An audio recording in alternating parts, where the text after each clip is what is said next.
সকালে ঘুম থেকে উঠে নিজেকে বিছানায় আবিষ্কার করি। আমার আর বসতে বাকি থাকে না, উনিই আমাকে বিছানায় নিয়ে এসেছেন। আমি একটা তপ্ত শ্বাস ছাড়লাম। এত সহজে তো আমি ওনাকে ক্ষমা করব না। একদমই না। জ্বালিয়ে পুড়িয়ে ছাই করে দিয়ে ক্ষমা করব। বিছানার এক পাশটা খালি, ঘড়ির কাঁটায় ঠিক ঠিক 6:30। এই সময় ওনাকে বিছানায় পাওয়া ভাগ্যের ব্যাপার। উনি তো সেই 5:30টায় ঘুম থেকে ওঠেন। এখন হয়তো উনি এক্সারসাইজ করছেন। আমি হাত দিয়ে এলোমেলো হয়ে পড়ে থাকা চুলগুলো খোপা করে নিলাম, পা বাড়ালাম ওয়াশরুমের দিকে। ফ্রেশ হয়ে সোজা কিচেনে চলে এলাম। এক মগ কফি করে রুমে চলে এলাম। মামুনি হয়তো এখনো ঘুম থেকে ওঠেনি। ইয়ারফোন কানে গুঁজে দিয়ে ব্যালকনিতে চলে এলাম। হাতে কফি মগ, কানে বাজছে সফট মিউজিক, আর সামনে সকালবেলার মনোরম পরিবেশ। সকালের ঠান্ডা শীতল হাওয়া আমার চোখে মুখে বাড়ি খাচ্ছে। কফি মগে আনমনে চুমুক দিতে দিতে নিচে তাকাতেই আমার চোখ দুটো আটকে যায়। রুদ্র পুশ আপ করছেন। একটা অফ হোয়াইট রঙের পাতলা টি শার্ট আর কালো রঙের স্পোর্টস ট্রাউজার পরে আছেন। কপাল বেয়ে টপ টপ করে ঘাম ঝরছে ওনার। ওনাকে অসম্ভব সুন্দর লাগছে। আমি আগে কখনো ওনাকে সেভাবে লক্ষ্য করিনি। আসলেই উনি অনেক ফর্সা, আমার থেকে হয়তো 1000 গুণ বেশি ফর্সা। আমি ওনার মতো এতটাও লম্বাও নই। ওনার গলা পর্যন্ত পৌঁছতে আমার 3 দিন লাগবে। কোথায় 5 ফুট 1 ইঞ্চি আর কোথায় 6 ফুট, আকাশ পাতাল তফাৎ। হুট করে ঘাড়ে কারো হাতের স্পর্শ পেয়ে আমি লাফিয়ে উঠি। ফলস্বরূপ গরম কফি পড়ে যায় হাতের উপর। এমন করে হঠাৎ গরম কিছু হাতে পড়ে যাওয়ায় আমি আর্তনাদ করে উঠি। কফিটা বেশ গরম ছিল। আমার চিৎকার শুনে রুদ্র সামনে চলে আসে। আমাকে নিয়ে দ্রুত ওয়াশরুমে চলে যায়। আমার চিৎকার শুনে মামুনি আর আঙ্কেল এখানে চলে এসেছে। আমার হাতের উপর কলটা ছেড়ে দিলেন। হাতের উপর শীতল পানি গড়িয়ে যাওয়াতে জ্বালাপোড়া একটু কম করছে। আমি ওনার শার্ট খামচে ধরে ঠোঁট চেপে ধরে বসে আছি। চোখ দিয়ে টপ টপ করে ক্রমাগত জল গড়িয়ে পড়ছে। আমাকে এই অবস্থায় দেখে মামুনি অস্থির হয়ে পড়লেন। উনি আমাকে নিয়ে রুমে আসলেন। বিছানায় বসিয়ে দিয়ে মামুনিকে বললেন, আম্মু, আমার রুমে কোনো বার্ন ক্রিম নেই। গেস্ট রুমে দেখো বার্ন ক্রিম আছে, একটু নিয়ে আসো তো। মামুনি দৌড়ে চলে গেলেন। উনি এখনো আমার হাত ধরেই বসে আছেন। অতঃপর শীতল কণ্ঠে বললেন, এখন কি একটু বেটার ফিল করছো? আমি মাথা দুলিয়ে সম্মতি জানাই। উনি আবার বলে উঠলেন, সরি, আমার জন্য এসব হলো। আমার জন্যই তোমাকে এতটা কষ্ট সহ্য করতে হলো। আপনার সরি বলার দরকার নেই। আমাকেই আর একটু সাবধান হওয়া উচিত ছিল। আসলেই আমি বড্ড কেয়ারলেস। কথাগুলো বলে একটু হাসার চেষ্টা করলাম। উনি হয়তো আমার কথাগুলো শুনে সন্তুষ্ট হতে পারলেন না। মুখটা আগের মতো করেই বসে আছেন। আপু ঠিক 10টার সময় এ বাসায় এসে হাজির হলেন। আপু আমার পুড়ে যাওয়া হাত দেখে অস্থির হয়ে পড়লেন। বাচ্চাদের মতো আমাকে বকে যাচ্ছেন। অনেক কষ্ট করে আপুকে শান্ত করি। অবশেষে আমি অ্যাডমিশন কোচিং এ ভর্তি হওয়ার জন্য রেডি হয়ে আসলাম। কিন্তু রুদ্র আমাকে আপুর সাথে দিতে নারাজ। উনি জেদ ধরে বসে আছেন উনিই আমাকে নিয়ে যাবেন। আপু ওনার জেদের কাছে হার মানলেন। আপু চলে গেলেন।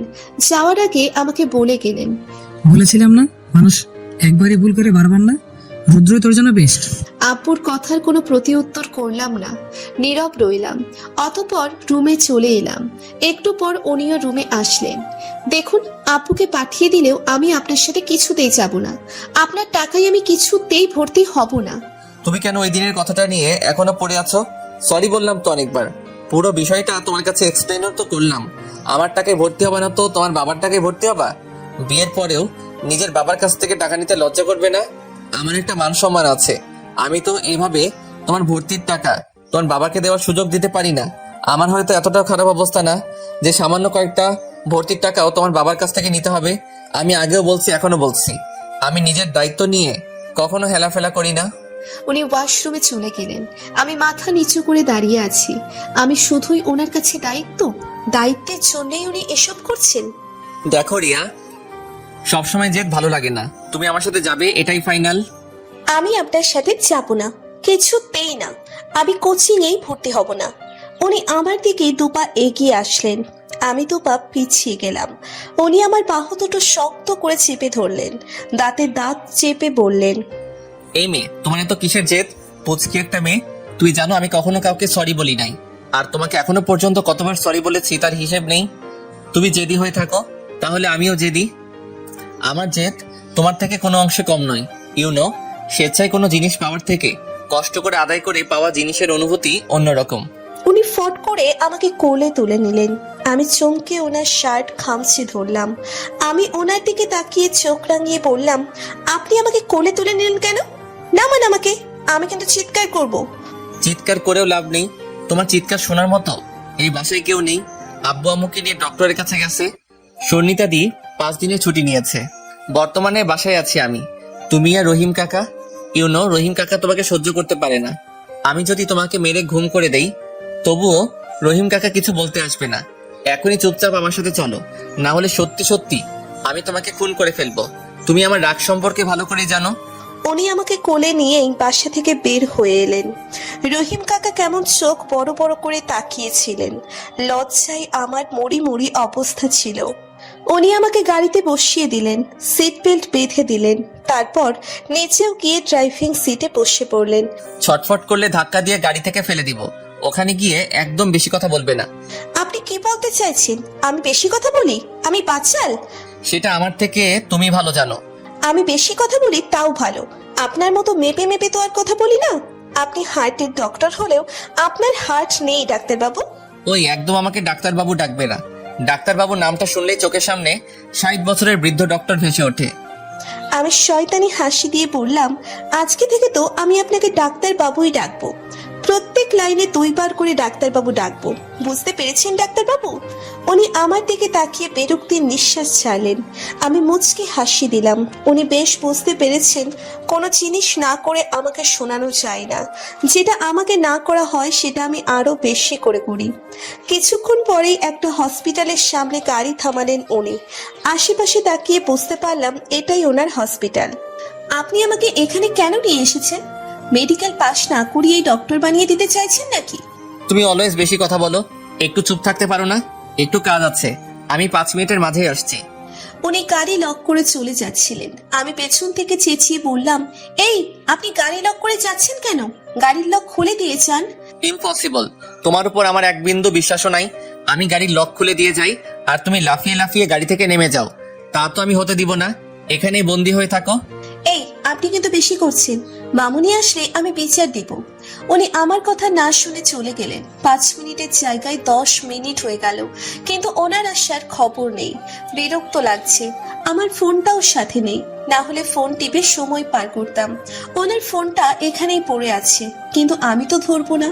কিছুক্ষণ আগেই উনি আমাকে কোচিং এ ভর্তি করে বাসায় নামিয়ে দিয়ে হসপিটালে গেছেন। সারা বাড়ি জুড়ে আমি একলা। রহিম কাকাও একটু আগে বাজারে গেছে। রহিম কাকা আমাকে সহ্য করতে পারে না। বিষয়টা তেমন না। রহিম কাকার সাথে আমার একটু পরপর ঝগড়া লাগে, কারণ ছাড়াও ঝগড়া করি। মামুনি আর আঙ্কেল আসতে অনেক দেরি। রাত 1টা বাজে। হুট করেই ঘুমটা ভেঙে গেল। আমার ঘুম একবার ভেঙে গেলে সহজে আসে না। কতক্ষণ রুম জুড়ে পায়চারি করলাম, তবুও ঘুম আসছে না। আর এদিকে উনি আহম্বকের মতো ঘুমুচ্ছেন। আমি আস্তে আস্তে রুমের দরজাটা খুললাম। যেই রুম থেকে বের হতে যাবো ওনার কথা শুনে দাঁড়িয়ে পড়লাম। এই তুমি এত রাতে কোথায় যাচ্ছ? নিজেকে চোর মনে হচ্ছে। চুরি করে ধরা পড়লে মানুষের অবস্থা যেমন হয়, আমার অবস্থাও ঠিক তেমন। আমি পিছনে ঘুরে একটা শুকনো হাসি দিয়ে বললাম, এই তো রাস্তায় হাঁটতে যাচ্ছি। কথাটা বলেই চিহুপায় কামড় দিলাম। ভুল মানুষের সামনে ভুল কথা বলে ফেলেছি। Are you mad? এত রাতে তুমি একা রাস্তায় হাঁটতে যাচ্ছ? তোমার কমন সেন্স নেই? আমি কি করব? ঘুম আসছিল না তো। আগে ঘুম না আসলে আপু আর ভাইয়ের সাথে হাঁটতে যেতাম। এখন তো আপু আর ভাইয়া নেই। আপনাকে তো বলে লাভ নেই, আপনি চিপও নিয়েও যাবেন না। এত কথা না বলে চুপচাপ এসে শুয়ে পড়ো। একদম না, আমি এখন কিছুতেই শুব না। আপনার ঘুমানোর ইচ্ছে থাকলে আপনি ঘুমান। উনি আমার দিকে চোখ রাঙিয়ে তাকিয়ে বললেন, দেখো রিয়া, আমাকে রাগিও না, চুপচাপ এসে শুয়ে পড়ো। আমি যদি এখন উঠে আসি সেটা তোমার জন্য ভালো হবে না। আমি চুপচাপ এসে শুয়ে পড়লাম ওনার দিকে পেট দিয়ে। ওনার দিকে এক পলক তাকিয়ে বললাম, আপনি একজন হার্টলেস ডাক্তারবাবু। কারো অনুভূতির মূল্য আপনার কাছে নেই। আবার মুখ ঘুরিয়ে শুয়ে পড়লাম। ওনার দিকে না তাকিয়ে বুঝতে পারছি উনি আমার দিকে তাকিয়ে আছেন। সকাল থেকে ব্যস্ত হয়ে রেডি হচ্ছি আমি। 9টা থেকে কোচিং। উনি আমাকে কোচিংয়ে ড্রপ করে দিয়ে হসপিটালে যাবেন। এতক্ষণ ব্যস্ত হয়ে রেডি হলেও খাওয়ার সময় আমার আলসেমি শুরু হয়ে গেল। এদিকে উনি আমাকে তাড়াতাড়ি খাওয়ার জন্য তাড়া দিচ্ছেন। খাবার শেষ না করেই টেবিল ছেড়ে উঠে পড়লাম। উনি গম্ভীর গলায় বলছেন খাবার শেষ করার জন্য। আমি ওনার কথা পাত্তা না দিয়ে বাসা থেকে বের হয়ে গাড়িতে এসে বসলাম। একটু পর উনিও আসলেন, এসেই লেকচার দেওয়া শুরু করলেন। আমি ওনার কথা পাত্তা না দিয়ে বাইরের দিকে তাকিয়ে আছি। কিছুক্ষণ পরেই গাড়ি দাঁড় করালেন। আমি নামতে যাব, উনি থামিয়ে দিলেন। আমি চাই না তুমি আমাদের বিয়ের ব্যাপারটা কাউকে বলো। কাউকে বলবে না যে তুমি আমার স্ত্রী। আমি ওনাকে থামিয়ে দিয়ে বললাম, আপনাকে এত টেনশন করতে হবে না। আমি কাউকে বলবো না আমাদের বিয়ের ব্যাপার। আমি সুবিধাবাদী মেয়ে না, আর না আত্মসম্মানহীন। যে আমাকে পরিচয় দিতে চায় না তার কাছ থেকে জোর করে নিজের পরিচয় আদার করে নিব। তুমি তো আমাকে কথাটা সম্পূর্ণ করতে দিবে। অর্ধেক কথা শুনে এর উল্টো মানে বের করছো। আমি কোনো উল্টো মানে বের করছি না। আমি নামক বোঝা আপনাকে বেশি দিন আর বইতে হবে না। আপনাকে খুব তাড়াতাড়ি আমি নামক দায়িত্ব থেকে মুক্তি দিয়ে দিব। কোচিং থেকে এসে দেখি রিদি আপু আসছে। রিদি আপুর সাথে নিয়াম ভাইয়া মানে রিদি আপুর হাজবেন্ড আর নিধিও মানে রিদি আপুর মেয়ে আসছে। নিধি আমাকে দেখে দৌড়ে এসে কোলে ওঠে। আমি নিধিকে কোলে নিয়েই নিয়াম ভাইয়া আর রিধি আপুর কাছে যাই। কেমন আছো তোমরা? আপু কিছু বলার আগেই নিয়াম ভাইয়া ফট করে বলে ওঠে, আমারও তো অল টাইম ফার্স্ট কাজ থাকি। আমার ভালো থাকার ওষুধ তো আমার সাথেই আছে, তাহলে খারাপ কি করে থাকি শালিকা? তুমি তো এখন রুদ্র মানে আমার একমাত্র শালার বউ। তোমাকে এখন আমি কি ডাকবো? রিদি আপু নিয়াম ভাইয়াকে থামিয়ে দিয়ে বলে, তুমি চুপ করবে? মেয়েটা মাত্রই বাসায় আসছে আর তুমি তোমার প্রশ্নের ঝুড়ি খুলে বসেছো। রিয়া, তুই আগে ফ্রেশ হয়ে নে, তারপর তোর সাথে আড্ডা দেব। জিজু আপনি সেদিকেই চান না কেন, সব দিক দিয়েই কিন্তু আপনি আমার জিজুই থাকবেন। তাই যদি পকেট বাঁচানোর চিন্তা ভাবনা করেন তাহলে ভুলে যান। আপনি কিন্তু এখনো আমাকে বিয়ের গিফট দেন নাই। রাত প্রায় 9টা বাজে।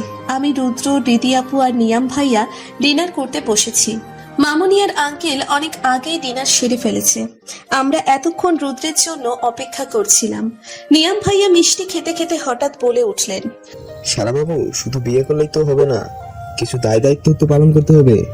সারাদিন শুধু হসপিটাল আর রোগী নিয়ে পড়ে থাকলেই হবে? ঘরের বউয়ের দিকেও তো নজর দিতে হবে। আমি তোমাদের হানিমুন টিপ দিচ্ছি, তোমাদের হানিমুনের সব খরচ আমার। এখন বলো কবে যাবে আর কোথায় যাবে? উনি যাবেন আমার সাথে হানিমুনে? হাস্যকর। জিজু আপনি প্রথম কথাগুলোই ঠিক বলেছেন। উনি শুধু দায়িত্বই পালন করে আর কিচ্ছু না। উনি ওনার দায়িত্বের বাইরে এক চুল কাজও করেন না, কারোর জন্যই না। সেখানে আমার সাথে হানিমুন যাবেন, সেটা স্বপ্নেই সম্ভব। মনের কথাগুলো মনেই থেকে গেল, আর প্রকাশ করা হলো না। উনি গম্ভীর গলায় বললেন, এখন কোথাও যাওয়াটা পসিবল না। হসপিটালের অনেক কাজ আছে। রিয়া আজকে প্রথম কোচিং এ গেছে, এখন কোচিং মিস দেওয়া যাবে না। তাই তুমি এসব চিন্তা ভাবনা মাথা থেকে ঝেড়ে ফেলে দাও। কাজের পড়াশোনা তো সারা জীবনই করতে পারবে, হানিমুনে যাওয়ার সময় তো সারা জীবন পাবে না। তোমরা নিউলি ম্যারিড কাপল, এখনই ঘোরাঘুরির সময়। রিয়া, তুমি কোথায় যাবে? জিজু এসব বিষয় এখন থাক, সময় হলে আমি তোমাকে বলবো। ওর মাথায় এখন এসব ঢুকিও না, এমনি পড়াশোনা করে না। পরে দেখা যাবে এসব নিয়ে শুধু লাফালাফি করছে। আমার খাওয়া শেষ, আমি আসছি। উনি উঠে চলে গেলেন। আমি গাল ফুলিয়ে বসে রইলাম। উনি আবারও আমাকে সবার সামনে অপমান করলেন। আমি পড়াশোনা করি না, কেমন দমবন্ধ লাগছে, নিঃশ্বাস নিতেও কষ্ট হচ্ছে, মনে হচ্ছে কেউ আমার গলা চেপে ধরেছে। আমি ধপ করে চোখ খুলে ফেলি।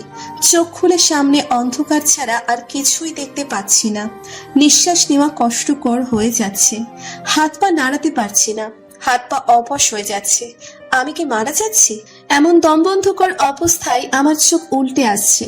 চোখের সামনে সব অন্ধকার হয়ে আসছে। আর কি প্রিয় মুখগুলো দেখা হবে না? ভাইয়ার সাথে দুষ্টুমি করা হবে না? ওনার বকা কি আর খাওয়া হবে না? আমি মারা গেলে কি ডাক্তারবাবু কাঁদবেন? ওনার কি আমার জন্য খারাপ লাগবে? নিঃশ্বাস বন্ধ হয়ে আসছে। এক ঝলক দেখতে পেলাম প্রিলিয়া আপু আমার গলা চেপে ধরে আছে। হেই, ওপেন ইউর আইস। তুমি এমন ছটফট করছো কেন? পিটপিট করে চোখ খুলে দেখতে পেলাম উনি আমার দিকে ঝুঁকে আমাকে ডেকে চলেছেন। তার মানে আমি এতক্ষণ স্বপ্ন দেখছিলাম। হঠাৎ আমি ওনাকে জড়িয়ে ধরে ফুপিয়ে কেঁদে দিলাম। উনি তাল সামলাতে না পেরে আমার উপরেই পড়ে গেলেন। ভয়ে আমার শরীর এখনো থরথর করে কাঁপছে।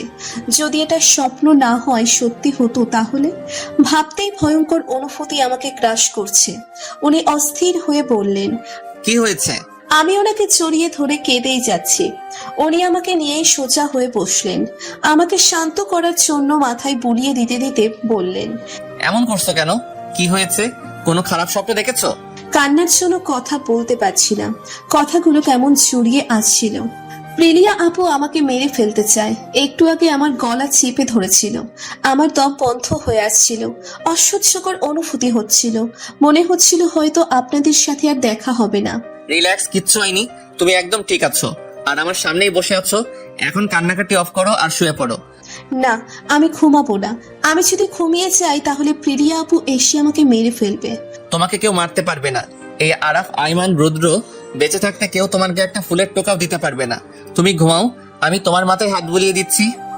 যারা গল্প পড়তে ভালোবাসেন তারা এখনই আমাদের অ্যাপসটি ডাউনলোড করুন।